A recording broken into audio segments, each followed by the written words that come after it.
bacaan surah setelah Al-Fatihah itu sunnah yang sangat ditekankan, khususnya di 2 rakaat pertama di dalam setiap sholat. Jadi setiap 2 rakaat pertama itu, kalau subuh 2 rakaat sudah pasti, maghrib misalnya 3 rakaat, 2 rakaat pertamanya setelah Al-Fatihah kita bacakan apa? Bacakan surah.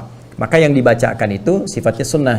Artinya, kalaupun misalnya bacaan kita tidak sempurna dalam bacaan Al-Quran tadi, maka tidak menggugurkan sahnya sholat. Jadi sholatnya tetap sah, namun barangkali dalam konteks sunnahnya tidak tertunaikan dengan sempurna kalau sekiranya yang kita pilih bacaan-bacaan yang belum hafal sepenuhnya.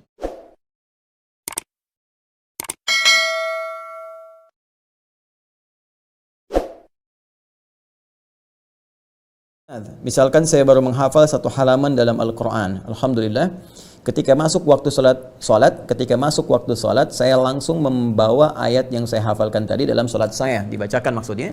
Padahal ayat tersebut belum terlalu lancar saya hafalkan. Bahkan dalam sholat saya masih mengingat-ingat potongan ayat yang lupa. Pertanyaan saya, apakah boleh ayat yang belum lancar saya bawa dalam sholat? Kemudian yang kedua, apakah sholat saya sah? Ya, jazakumullah khair, ya Allah yazikir khair. Waalaikumsalam warahmatullahi wabarakatuh. Baik, teman-teman sekalian, ini penting sekali. Kaidah sederhana yang disampaikan dalam Al-Quran, jelas sekali di Quran surah ke-73. Ya, surah ke-73 Al-Muzammil, ya, di ayat yang ke-20 Allah jelas menyampaikan faqra'u ma tayassara minal Quran. 2 kali ditegaskan di sini, faqra'u ma tayassara minal Quran. Bacakan oleh Anda apa yang paling ringan, paling mudah, ya, yang telah Anda kuasai bacaannya, yang telah Anda hafalkan, yang paling mudah yang kita hafal. Jadi standar dalam sholat yang dibacakan itu bahasa Al-Qurannya tayassar. Nah, sekarang perhatikan baik-baik teman-teman sekalian dalam memaknai bahasa Al-Quran. Bismillah. Jadi kalau kita lihat bahasa Al-Qurannya faqra'u, bismillah, ya. Ini nah ini tayassara minal Quran, seperti ini ya. Ini saya garis bawah yang ini, faqra'u ma tayassara minal Quran. Jelas ini ayat diturunkan dalam konteks bacaan dalam salat, ya, surat apa yang dipilih oleh kita untuk dibacakan. Ya, walaupun konteks ayatnya terkait dengan dalam kondisi Nabi menunaikan salat tahajud yang beliau kerjakan dalam masa hidupnya sallallahu alaihi wasallam, namun demikian ini menjadi standar dalam bacaan-bacaan salat kita. Perhatikan baik-baik, jika kita menunaikan salat kata Allah, maka yang dibacakan dalam salat itu perintah Qur'annya ma tayassara, apa saja yang sekiranya mudah, ya, untuk kita bacakan dari surah-surah Al-Quran atau dari ayat-ayat Al-Quran. Boleh jadi misalnya dari 1 Al-Baqarah yang kita bacakan beberapa ayatnya, gitu kan, maka kita katakan dari ayat-ayat Al-Quran. Atau bahkan kita pilih surah-surah tertentu dari Al-Quran. Di juz amma kan biasanya kita tampilkan seluruh ayatnya dalam satu surah jika surah itu dipandang pendek atau menengah. Nah, hanya kalimat tayassar ini, nanti ada ma, ada tayassar. Tayassar ini teman-teman sekalian, korelasinya itu ada 2 hal. Satu, yang telah dihafal, ya kan? Karena saat kita menghafal Al-Quran, itu redaksi menghafal, kemudahan menghafalnya, itu menggunakan akar kata yang sama, serupa hibridanya dengan tayassar.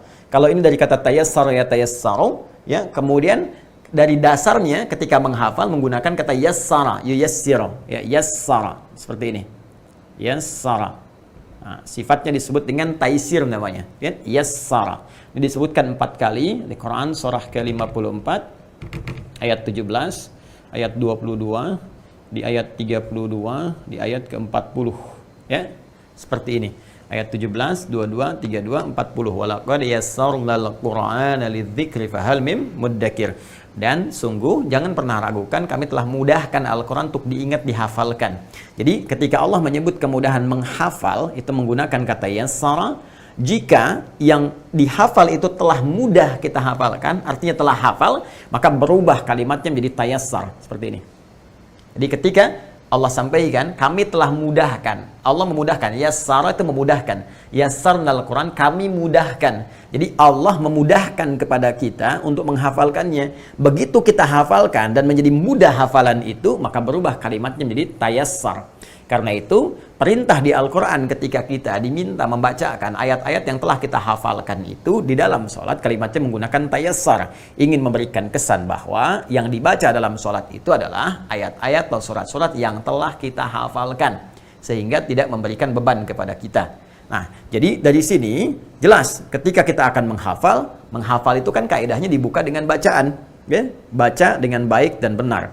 Karena itu Nabi sebelum ada perintah untuk kemudian menghafalkannya dan diberikan kemudahan dalam menghafal dengan ditanamkan dalam jiwa beliau seperti disebut dalam Quran surah ke-75 Al-Qiyamah ayat 16 sampai dengan 18, la tuharrik bihi lisanaka lita'jala bihi inna 'alaina jam'ahu wa qur'ana fa idza qara'nahu fattabi' qur'ana. Sebelum sampai ke sini, bukankah perintah pembukanya dulu turun pertama wahyu di Quran surah 96 kan? Al-Alaq ayat 1 kan? Iqra bismi rabbikal ladzi khalaq sampai dengan 5-nya. Iqra, baca. Ya, baca tentunya dengan baik dan benar. Jadi yang dibacakan dalam sholat itu, satu, harus hafal bacaannya. Yang kedua, bacaannya baik dan benar. Karena itu, biasanya kaidah-kaidah dalam penunaian ibadah itu, kami para penghafal Quran atau bahkan para imam, itu dianjurkan untuk menghafal dulu sebelum menunaikan sholat. Nanti ketika digunakan dalam sholat, apa yang sudah kita hafalkan, dan bukan aib kalau kita kemudian menguatkan kembali misalnya pasca sholat. Ya, ini khususnya terkait dengan sholat fardu. Ya, fardu. Nah, ini poinnya. Bagaimana dengan sholat sunnah? Ada yang memberikan keringanan sepanjang sunnah itu dikerjakan sendirian, bukan dalam berjamaah. Kalau berjamaah tidak, seperti sholat tarawih misalnya, sholat idul fitri, sholat idul adha, itu sunnah tapi berjamaah. Ketika menjadi imam, tetap dia harus menghafalkan dan membacakan yang hafal dan mudah untuknya. Tapi ketika dia sholat sendirian, misalnya tahajud sendirian, kan? Bukan dalam konteks ini ya perintah kepada Nabi untuk kita misalnya menghafal. Kalau sekiranya memang hanya itu yang kita hafalkan, atau dalam konteks kita ingin menguatkan hafalan, maka boleh kita kemudian bacakan dengan catatan setidaknya ada 75% lah, di atas 75% yang telah kita hafalkan, sehingga yang kita baca itu adalah sesuai dengan standar kebolehan membaca. Ukurannya surah apa? Al-Kautsar. Inna a'tainakal kautsar fashalli lirabbika wanhar inna syani'aka huwal abtar. Anda ingin bacakan misalnya Al-Baqarah ayat 257 sampai 259. Sampai 257 Anda lancar, 258 enggak lancar. Nah, ini enggak apa-apa, ya. Anda cukupkan 257, Anda bisa rukuk seketika gitu kan. Di situ nanti setelah Anda salam Anda kuatkan kembali. Nah, untuk melengkapi uraian ini, insyaallah kita akan lanjutkan setelah menunaikan salat Isya berjamaah. Kita lanjutkan bahwa pertanyaan dari saudari kita Asriatul Fitri dari Aceh tentang kebolehan membacakan ayat Al-Quran yang kiranya belum hafal di dalam sholat. Maka telah tadi kita jawab berdasarkan keterangan dalam Al-Quran adabnya. Sekali lagi adabnya membacakan surah atau ayat Al-Quran setelah Al-Fatihah tentunya di dalam sholat. Ini dimintakan langsung oleh Allah Subhanahu Wa Taala agar dibacakan dalam keadaan baik, lancar, dan mudah. Itu yang dimaktubkan di Quran surah ke-73 Al-Muzammil itu di ayat ke-20. Allah menegaskan faqra'u ma tayassara minal Quran. Bentuknya jamak, faqra'u, bacakanlah oleh kalian, kan? Walaupun ayat ini diturunkan sebagai petunjuk kepada Rasulullah SAW, tapi dilalahnya, penunjukannya, maknanya, iringannya bersifat jamak. Artinya diperuntukkan pula bagi seluruh umat Rasulullah SAW yang menunaikan salat. Maka dibacakan dalam keadaan kita hafal bacaannya dan mudah serta nyaman dan baik saat dibacakan. Namun demikian penting diketahui bahwa bacaan surah ya setelah Al-Fatihah itu tidak termasuk rukun dalam sholat, tapi termasuk sunnah ya, sunnah yang ditekankan dalam sholat. Rukun sholat ada 13 ya, tidak termasuk ke dalam bacaan Al-Quran selain Al-Fatihah. Jadi sejak kita berdiri rukun yang pertama, kemudian kita berniat, kan? Kemudian mulai bertakbir dan membaca Al-Fatihah masuk rukunnya. Kemudian setelah itu ke rukun ya, ingat rukun dalam 13 rukun salat. Adapun bacaan surah setelah Al-Fatihah itu sunnah yang sangat ditekankan khususnya di 2 rakaat pertama di dalam setiap salat. Jadi setiap 2 rakaat pertama itu kalau subuh 2 rakaat sudah pasti. Maghrib misalnya 3 rakaat, 2 rakaat pertamanya setelah Al-Fatihah kita bacakan apa? Bacakan surah. Maka yang dibacakan itu sifatnya sunnah. Artinya, kalaupun misalnya bacaan kita tidak sempurna dalam bacaan Al-Quran tadi, maka tidak menggugurkan sahnya sholat. Jadi sholatnya tetap sah, namun barangkali dalam konteks sunnahnya tidak tertunaikan dengan sempurna. Kalau sekiranya yang kita pilih bacaan-bacaan yang belum hafal sepenuhnya.